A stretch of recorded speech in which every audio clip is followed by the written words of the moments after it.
Hello friends, welcome to diploma with Sonu. जैसा कि आप लोग देख ही रहे होंगे कि यहाँ पे टाइटल में आप लोग देख रहे होंगे कि state board of technical education जो कि एसबीटी का आज हम लोग सिलेबस के बारे में डिस्कस करने वाले हैं, जो कि 5th सेमेस्टर का सिलेबस के बारे में हम लोग डिस्कस करेंगे। 5th सेमेस्टर सिविल ब्रांच और सिविल रूरल ब्रांच दोनों के लिए जो सिलेबस है उसके बारे में हम लोग डिस्कस करेंगे। जैसा कि देख ही रहे होंगे कि 4th सेमेस्टर का स्टूडेंट पास आउट हो चुके होंगे, तो उनके बाद अब 5th सेमेस्टर के लिए उनको सिलेबस के लिए ज़रूरत पड़ रहा होगा। उनको भी मालूम करना होगा कि कौन कौन सा सब्जेक्ट उनको पढ़ना है या क्या क्या प्रैक्टिकल या टर्म वर्क उनको स्कूल में एग्ज़ाम में जमा करना होगा लिख के। तो ये सब के बारे में जानना होगा। तो आइए सबसे फर्स्ट सब्जेक्ट के बारे में जानते हैं, जो कि है थियोरी ऑफ स्ट्रक्चर। देखिए फ्रेंड, थियोरी ऑफ स्ट्रक्चर जो है टॉस के नाम से जाना जाता है। ज़्यादातर टीचर आपको बोलेंगे टॉस, जिसको थियोरी ऑफ स्ट्रक्चर। ये टोटल न्यूमेरिकल पेपर है। इसमें आपको न्यूमेरिकल्स के बारे में पढ़ना होगा। ज़्यादातर एग्जाम में भी ज़्यादातर रिलेटेड इसका न्यूमेरिकल क्वेश्चन ही आएगा। उसके बाद design of steel structure. Design of steel structure जो कि डॉस के नाम से जाना जाएगा। डॉस के बोलिएगा आप लोग, design of steel structure short form है। तो ये भी कुछ न्यूमेरिकल पेपर ही, इसमें न्यूमेरिकल टाइप क्वेश्चन भी आएगा, थ्योरी टाइप भी क्वेश्चन इसका एग्जाम में आपको आ सकता है। फिर सेम चीज़ एस्टिमेटिंग कॉस्टिंग। एस्टिमेटिंग कॉस्टिंग भी उस टाइप में ही है, कुछ न्यूमेरिकल है कुछ थ्योरी है। इसका लेसन वाइज भी हम लोग डिस्कस करेंगे कि इसका प्रत्येक लेसन में क्या क्या पढ़ना होता है। तो जैसा कि हम बात कर रहे थे एस्टिमेटिंग कॉस्टिंग के बारे में, इसमें मेनली एस्टिमेटिंग और कॉस्टिंग के बारे में हम लोग को कॉस्ट, जैसे बिल्डिंग का कोई भी बिल्डिंग है तो उसमें क्या क्या खर्च होता है बिल्डिंग को बनाने के लिए, जैसा कि एस्टिमेट उसका तय किया होगा एस्टिमेटिंग कॉन्ट्रैक्टर और एक ओनर के बीच में। तो उस टाइप में इसमें क्या क्या खर्च होगा या क्या क्या मटेरियल की ज़रूरत होगा, ये सब के चीज़ों के बारे में जानने के लिए सब्जेक्ट बनाया जाता है। ये सब्जेक्ट बहुत इंपॉर्टेंट रोल निभाता है सिविल इंजीनियरिंग का, जो भी कोई भी प्रोजेक्ट बनता है उसमें। ठीक है। इसके बाद है 4th नंबर सब्जेक्ट, जो कि है हाईवे इंजीनियरिंग। देखिए हाईवे इंजीनियरिंग अगर सेम चीज़ बोलें तो थ्योरी पेपर है, लेकिन कुछ कुछ न्यूमेरिकल आता है। दो न्यूमेरिकल है इसमें इंपॉर्टेंट। वो दोनों न्यूमेरिकल मैं आपका जब लेसन डिस्कस करूंगा तो उसमें बता दूंगा अच्छे से। इरिगेशन इंजीनियरिंग जो कि डिस्कस किया हुआ है मेरे चैनल में, आप लोग देख सकते हैं, प्लेलिस्ट में लिंक दे दूंगा। उसमें इरिगेशन इंजीनियरिंग का ज़्यादातर लेसन डिस्कस हो चुका है, आप लोग वहाँ से पढ़ भी सकते हैं। तो इरिगेशन इंजीनियरिंग मेनली वहाँ पे आपका सब्जेक्ट होगा सिंचाई के बारे में, कि कैसे खेतों में सिंचाई किया जाता है, ये सभी चीज़ों के बारे में। तो ये तो बात हुआ कि कौन कौन सा सब्जेक्ट है जो कि थ्योरी पेपर आपका 5 थ्योरी पेपर रहेगा। इसके बाद आइए बात करते हैं प्रैक्टिकल पेपर के बारे में। तो देखिए प्रैक्टिकल जो होगा आपका 3 प्रैक्टिकल होगा। फर्स्ट होगा थ्योरी ऑफ स्ट्रक्चर लैब, फिर design of steel structure lab, फिर इरिगेशन इंजीनियरिंग लैब। तो ये टोटल 3 प्रैक्टिकल्स आपको होंगे एग्जाम पर्पसेस के लिए। इसके बाद टर्म जो होगा आपका 3 टर्म होगा। Professional practice 5। जैसा कि आप लोग शुरू से ही, जब जो भी एली का स्टूडेंट होगा उनको नहीं मालूम होगा, लेकिन जो शुरू से फर्स्ट सेम सेकंड सेम ऐसे करके पढ़ते आ रहे होंगे उनको पता होगा प्रोफेशनल प्रैक्टिस कौन सा सब्जेक्ट है या इसमें क्या चीज़ पढ़ाया जाता है, और वो प्रोफेशनल प्रैक्टिस फर्स्ट और सेकंड भी पढ़ चुके होंगे। तो ये प्रोफेशनल प्रैक्टिस 5 का टर्म वर्क आपको जमा करना होता है। उसके बाद एस्टिमेटिंग कॉस्टिंग का टर्म वर्क, फिर building services and entrepreneurship development का टर्म वर्क। ये टोटल आपका 3 टर्म वर्क होते हैं। इसके बाद बात हम लोग करते हैं, अब लेसन वाइज बात करेंगे, सब्जेक्ट का हर एक लेसन के बारे में बात करेंगे थोड़ा थोड़ा, उसे करके पूरा हम लोग सिलेबस को यहाँ पे ख़त्म करेंगे कि सिलेबस में क्या क्या पढ़ना होगा। मेनली यही चीज़ों के बारे में हम लोग सिर्फ बात करने वाले हैं। तो देखिए थ्योरी ऑफ स्ट्रक्चर जो कि सिविल इंजीनियरिंग और सिविल रूरल दोनों के लिए है। रूरल के लिए भी यही सब्जेक्ट है, कोई कन्फ्यूजन वाला बात नहीं है। रूरल इंजीनियरिंग वाला भी यही सब्जेक्ट में यही टॉपिक्स आपको भी पढ़ना होगा। रूरल इंजीनियरिंग कोई डिफरेंस नहीं है फ्रेंड, सिर्फ 6 से में जो optional subject civil engineering AICTE लेते हैं, एडवांस कंस्ट्रक्शन टेक्निक्स ले लेते हैं ACTE, तो इसके बदले में सिविल रूरल वाले माइक्रो इरिगेशन लेते हैं ज़्यादातर। ठीक है, माइक्रो इरिगेशन। तो यही मेनली एक सब्जेक्ट डिफर करता है सिविल इंजीनियरिंग से, बाकी सब तो सेम ही है। ठीक है। तो रूरल इंजीनियरिंग वाले को भी कोई कन्फ्यूजन नहीं होना चाहिए, थ्योरी ऑफ स्ट्रक्चर का ही ऑल पॉइंट्स आपको यही सब आएगा एग्जाम में। यूनिट फर्स्ट जो कि है डायरेक्ट एंड बेंडिंग स्ट्रेसेस के बारे में, इसमें आपको इसेंट्रिसिटी और उसका जो एक्सट्रीम फाइबर पे limit of eccentricity, column pillar का इसेंट्रिसिटी क्या होता है, चिमनी का क्या होता है, तो इससे आपको टोटल 16 मार्क्स का चैप्टर है। ये बहुत इंपॉर्टेंट चैप्टर होता है डायरेक्ट एंड बेंडिंग स्ट्रेसेस का। फिर आता है slope and deflection. Slope and deflection से मेनली 14 मार्क्स का आपका एग्जाम पर्पसेस के लिए आता है। फिर है यूनिट 3 जो कि फिक्स्ड बीम। फिक्स्ड बीम में आपको ये चैप्टर 10 मार्क्स और कंटिन्यूस बीम भी 10 मार्क्स, दोनों 10 मार्क्स का आपका चैप्टर है। दोनों में कुछ कुछ इंपॉर्टेंट, जैसे इसमें क्लैपेरॉन्स थ्योरम, ये मेनली नो डेविएशन। क्लैपेरॉन्स थ्योरम कभी कभी क्या पूछ देता है एग्जाम में प्रूफ करने के लिए क्लैपेरॉन्स थ्योरम के बारे में। और भी क्या, तो इसमें आपका कंटिन्यूस बीम के लिए ड्राइंग एसएफ ऑफ बीएम, जो shear force of bending moment diagram को ड्रा करने के लिए आपका आ सकता है कंटिन्यूस बीम के लिए। फिर आता है moment distribution diagram. Moment distribution diagram से फिक्स्ड है 6 मार्क्स में आपका एक न्यूमेरिकल आता ही है। तो ये मोमेंट डिस्ट्रीब्यूशन डायग्राम से फिर 10 मार्क्स। फिर आता है कॉलम्स। कॉलम्स में भी आपका 10 मार्क्स निश्चित है, 10 मार्क्स का चैप्टर ये है कॉलम्स। तो बात हुआ कि थ्योरी ऑफ स्ट्रक्चर। अब इसके बाद बात करते हैं डिज़ाइन ऑफ स्टील स्ट्रक्चर के बारे में। तो देखिए डिज़ाइन ऑफ स्टील स्ट्रक्चर में कितना लोग बोलिएगा क्या आईएएस कोड ले जाने देते हैं सर की, उस सब बात नहीं है। आईएएस कोड ले जाने नहीं दिया जाएगा एग्जाम में। आईएएस कोड नॉट परमिटेड, ठीक है, आईएएस कोड परमिट नहीं किया जाता है, प्रोहिबिटेड। वहाँ नॉट परमिटेड समझ जाइए सिंपली, वहाँ आपको परमिट नहीं किया जाएगा। उसके बदले में आपको क्वेश्चन में ही क्या आईएएस कोड का जितना आपको वैल्यूएबल पॉइंट है वो दिया हुआ रहेगा।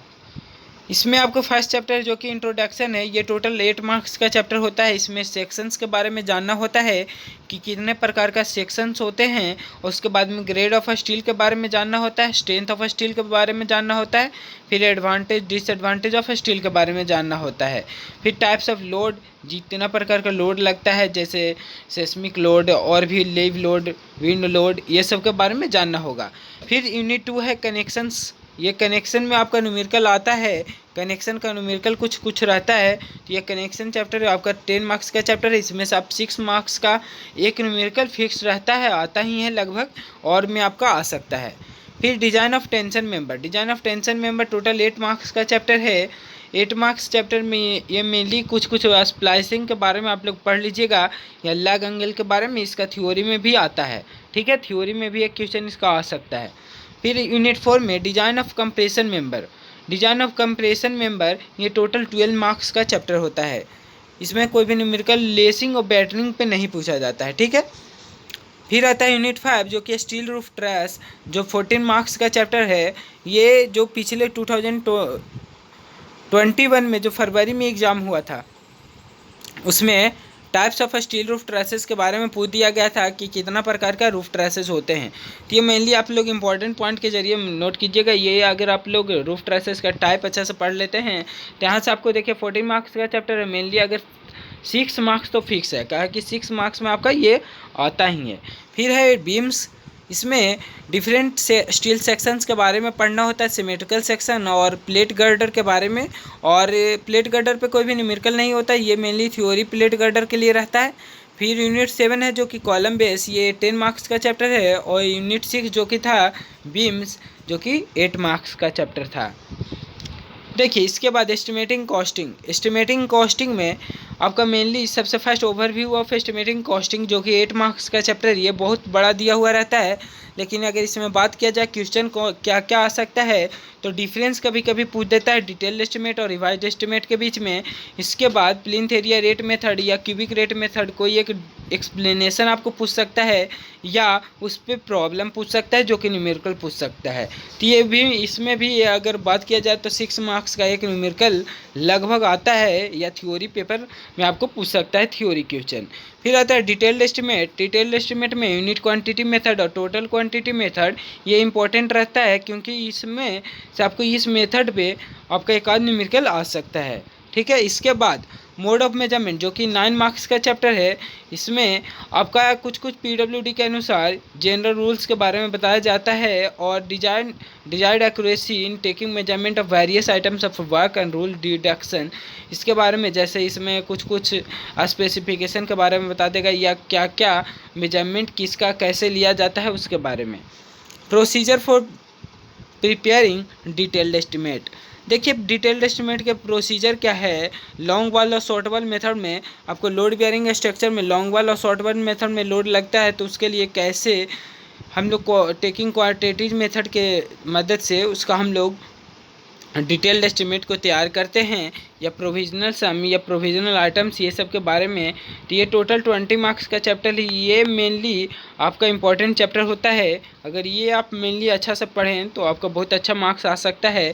फिर रेट एनालिसिस है, रेट एनालिसिस में रेट के बारे में सभी चीज़ों के बारे में जानना होता है कि जैसे कि कौन कौन सा फैक्टर रेट एनालिसिस को अफेक्ट करता है, जैसे मार्केट रिस्क, मार्केट में आपका वैल्यू को, या बोल सकते हैं कि जो आप मटेरियल के इस्तेमाल कर रहे हैं उसका, ठीक है। 30 स्टेप में ट्रांसपोर्टेशन ऑफ मटेरियल, ये सब पॉइंट इंपॉर्टेंट होता है। इसके बाद में अगर बात इसमें करें तो रेट एनालिसिस में और भी जैसे taking out quantities of work for different civil engineering work, जैसे road, dam, canal, railway embankment, ये सब चीज़ों के बारे में। तो ये टोटल 25 मार्क्स का चैप्टर होता है रेट एनालिसिस। ये तो बात हुआ है एस्टिमेटिंग कॉस्टिंग के बारे में। अब इसके बाद बात आता है हाईवे इंजीनियरिंग। देखिए हाईवे इंजीनियरिंग फर्स्ट, जैसे यूनिट फर्स्ट जो है रोड इंजीनियरिंग, ये 4 मार्क्स का चैप्टर है। अगर इसको आपको अच्छा से 4 मार्क्स आपको गेन करना है तो importance of road in India, ये एक पॉइंट याद कर लीजिए। इसमें मेनली आपको कम से कम 1 से 2 पेज लिखना होता है, क्योंकि importance of road in India ये पॉइंट के जरिए आपको बताया गया होगा।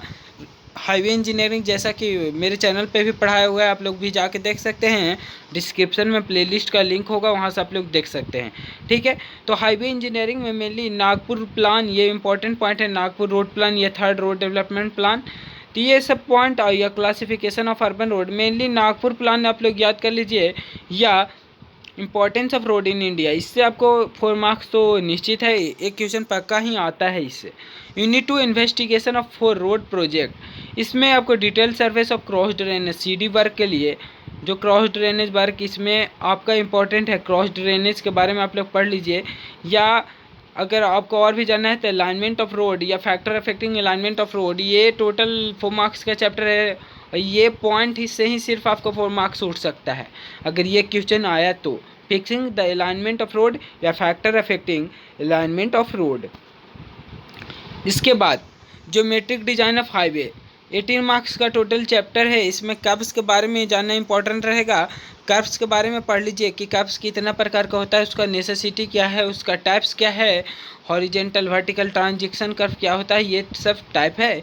या widening of road of curves, इसमें देखिए सुपर एलिवेशन के निकालने के लिए फार्मूला होता है, सुपर एलिवेशन के जरिए ही ज्योमेट्रिकल डिजाइन ऑफ रोड पे एक न्यूमेरिकल यहाँ पे आता है। ये न्यूमेरिकल मेनली 6 नंबर वाला, जो न्यूमेरिकल आपका 6 नंबर वाला ग्रुप सी का जो क्वेश्चन रहेगा उसमें 6 नंबर का एक न्यूमेरिकल फिक्स होता है।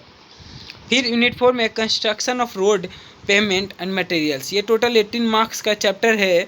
ये इसमें आपको कंस्ट्रक्शन ऑफ बिटुमिनस रोड, ये इंपॉर्टेंट होता है, और WBM road, water bond McAdam road, इससे एक क्वेश्चन तो तय ही है। या यहाँ ऊपर में देखिए तो CBR टेस्ट ऑफ एग्रीगेट या लॉस एंजल्स टेस्ट, देखिए टेस्ट भी कभी कभी पूछ देता है।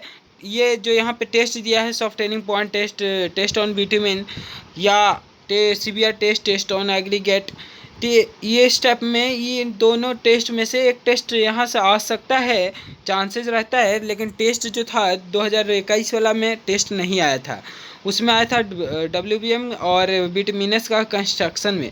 लेकिन इसके पिछले ईयर में देखा जाए तो इसका आपका टेस्ट आया था लॉस एंजल्स टेस्ट और टेस्ट ऑन बिटुमिन, जो कि सॉफ्टनिंग पॉइंट टेस्ट। तो आप लोग टेस्ट को भी पढ़ लीजिएगा, टेस्ट भी बहुत अच्छा से मेरा पढ़ाया हुआ है, आपको वहाँ से प्लेलिस्ट में देख लीजिएगा, बहुत ही अच्छा से पढ़ाया गया है, वहाँ से आप लोग देख सकते हैं। फिर यूनिट 5 जो कि ट्रैफिक इंजीनियरिंग में रोड एक्सीडेंट के बारे में आप लोग पढ़ के जरूर जाइएगा, क्योंकि रोड एक्सीडेंट का कॉजेज़ के बारे में पूछ देता है कि कॉजेज़ ऑफ रोड एक्सीडेंट क्या है, या ग्रेड सेपरेटर रोड इंटरसेक्शन क्या है। तो रोड इंटरसेक्शन एट ग्रेड और ग्रेड सेपरेटर इंटरसेक्शन, ये वाला इंपॉर्टेंट पॉइंट है, आप लोग पढ़ के जरूर जाएँ इसको। उसके बाद यूनिट से जो ये यूनिट है ट्रैफिक इंजीनियरिंग, वो 10 मार्क्स का टोटल ये चैप्टर होता है। फिर आता है हिल रोड 6 मार्क्स का चैप्टर है, ये बहुत ही कम है, लेकिन आपका 6 मार्क्स तय रहेगा अगर हिल रोड का आप अच्छे से पढ़ के जाते हैं तो। फिर ड्रेनेज ऑफ रोड, ये टोटल 5 मार्क्स का चैप्टर है। फिर यूनिट 8 जो कि maintenance and repairs of road, जो कि 5 मार्क्स का चैप्टर है। इसमें आपको मेंटेनेंस ऑफ WBM और necessity of maintenance of road के क्वेश्चन का आ सकता है। तो इसके बाद इरिगेशन इंजीनियरिंग में सबसे फर्स्ट जो यूनिट है 4 मार्क्स का है, इंट्रोडक्शन, जो कि इफेक्ट्स और टाइप्स ऑफ इरिगेशन ये सब की चीज़ों के बारे में है।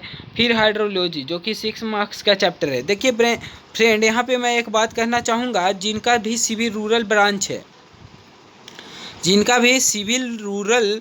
ब्रांच है जो कि सिर्फ गोपालगंज में पढ़ाया जाता है, GP गोपालगंज में, सिविल रूरल ब्रांच वाले इरिगेशन इंजीनियरिंग को जितना ज़्यादा से ज़्यादा डीप में पढ़ें, क्योंकि यूनिट्स जब आप सेमेस्टर 6 में आइएगा, सेम 6 में, तब वहाँ पे आपका एक ऑप्शनल चैप्टर होगा जो कि माइक्रो इरिगेशन के नाम से होगा। उसमें यही सब चीज़ों के बारे में आपको पढ़ना के लिए मिलेगा। तो जो इरिगेशन इंजीनियरिंग को अच्छे से जिनका पकड़ होगा, वो जब सेमेस्टर 6 में आइएगा तो आपको माइक्रो इरिगेशन पे ज़्यादा ध्यान देने की ज़रूरत नहीं होगा, आप उसमें अच्छा मार्क्स स्कोर कर सकते हैं अगर आपका इरिगेशन इंजीनियरिंग ठीक से कंप्लीट होगा तो देखिए इसमें यूनिट 2 है हाइड्रोलॉजी, जिसमें रेन गज और रेन गज स्टेशन के बारे में जानना होता है, जिसमें आपका टाइप्स ऑफ रेन गज के बारे में जानना होता है। तो ये टोटल 6 मार्क्स का चैप्टर होता है। फिर यूनिट 3 है जो कि वाटर रिक्वायरमेंट ऑफ क्रॉप्स के लिए है। तो ये वाटर रिक्वायरमेंट ऑफ क्रॉप्स जो कि 8 मार्क्स का चैप्टर है, इसमें CCA और GCA ये इम्पोर्टेंट पॉइंट है, ठीक है। ग्रॉस क्रॉप एरिया और कल्टिवेटेड क्रॉप एरिया, ये इम्पोर्टेंट पॉइंट यहाँ पे होता है, क्योंकि ये दोनों से न्यूमेरिकल आ सकता है, GCA और CCA से। और इसमें ये इंटेंसिटी ऑफ इरिगेशन के बारे में आप अच्छे से पढ़ सकते हैं, इंटेंसिटी ऑफ इरिगेशन और मॉडिफाइड पेमेंट मेथड, ये सब पे आप ध्यान दीजिएगा। लेकिन मेनली अगर ध्यान देना है तो ड्यूटी डेल्टा पे ध्यान दे दीजिए और CCA और GCA पे। फिर आता है इन्वेस्टिगेशन एंड रिजर्वायर प्लानिंग, जो कि 8 मार्क्स का चैप्टर है। इसमें रेट ऑफ सिल्टिंग और फैक्टर अफेक्टिंग सिल्टिंग के बारे में जान लीजिए और फिक्सिंग कंट्रोल लेवल्स, ये इंपॉर्टेंट पॉइंट इसमें है। फिर यूनिट 5 डैम्स एंड स्पिलवेज, देखिए डैम्स एंड स्पिलवेज में ग्रेविटी डैम के बारे में अच्छे से एकदम ध्यान से पढ़िए, क्योंकि ग्रेविटी डैम से क्वेश्चन आता है। और हाई डैम और लो डैम के बारे में जान लीजिए, टाइप्स ऑफ डैम के बारे में जानिए, ठीक है। तो ये टोटल 18 मार्क्स का चैप्टर है। तो ये स्पिलवे में भी आप लोग ध्यान दे सकते हैं, क्योंकि स्पिलवे से भी बहुत बार अलग टाइप का क्वेश्चन पूछ देता है। तो स्पिलवे पे आप लोग ज़्यादा फोकस कीजिए, क्योंकि 18 मार्क्स का चैप्टर ये बहुत ही बड़ा आपको चैप्टर है। 18 मार्क्स टोटल इससे आपको गेन हो सकता है अगर इस पर आप अच्छे से फोकस करिएगा तो। फिर आता है यूनिट 6 जो कि Bandra percolation tank. Bandra mainly अगर बांद्रा के बारे में आप लोग अच्छा से जानिएगा तो ये बहुत ही इंपॉर्टेंट चैप्टर है, Bandra percolation tank and lift irrigation के बारे में। इसके बाद ये टोटल जो बांद्रा पर्कुलेशन टैंक की 6 मार्क्स का चैप्टर था। फिर डाइवर्सन हेडवर्क्स, ये टोटल 10 मार्क्स का चैप्टर है। इसमें वियर्स और बैराजेस के डिफरेंस के बारे में पढ़ लीजिएगा, ये इंपॉर्टेंट पॉइंट है, क्योंकि ये पॉइंट आ सकता है एग्जाम में। फिर कैनल्स, इसमें आपका 10 मार्क्स का चैप्टर है कैनल्स, टोटल कैनल लाइनिंग और सीडी वर्क्स। तो ये टोटल हुआ आपका थ्योरिटिकल जितना पेपर है आपका, टोटल 5 जितना पेपर 5 है, 5 के बारे में हम अच्छे से बता दिए, कुछ इंपॉर्टेंट पॉइंट बता दिए हैं कि एग्ज़ाम पर्पसेस के लिए कौन कौन से इंपॉर्टेंट पॉइंट है जो आप लोग अभी से ही ध्यान दे सकते हैं। और अगर आपको सिलेबस डाउनलोड करना है तो डिस्क्रिप्शन में लिंक रहेगा, वहाँ से आप लोग सिलेबस डाउनलोड कर सकते हैं। और भी अगर आपको अच्छे से पढ़ाई करना है तो प्लेलिस्ट का लिंक रहेगा, वहाँ से आप लोग पढ़ाई भी कर सकते हैं। So thank you all friend.